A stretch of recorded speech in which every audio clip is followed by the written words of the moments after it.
কেরামত আলী বাড়িতে আছো নাকি? কেরামত আলী, কেরা মাদ্রাসা না?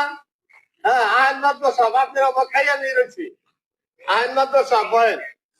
তার চোর করবেন না রাখছো? ওই জায়গায় বেঁধে রাখছি মাদ্রাসা।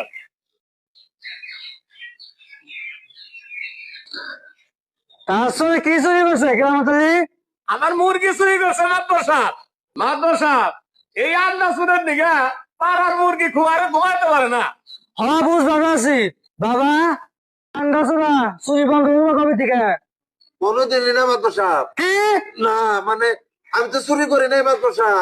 জুতা মারেন হারুন যাবারে। বেয়াদবের মতো কথা বলবেন না। জুতা মারলে ইজ্জত থাকে না। জুতা ছাড়া অন্য কিছু দা মারেন।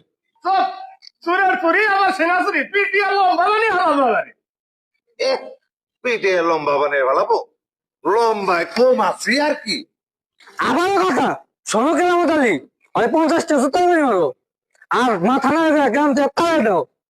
মাতবর সাহেব, মাথা নাইরা করে দেন, তাতে আমার কোনো আপত্তি নাই।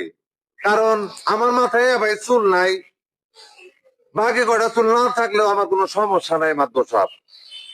কিন্তু জুতার বাড়ি কটা না দিলে হয় না মাতবর সাহেব। চুপ, একদম চুপ।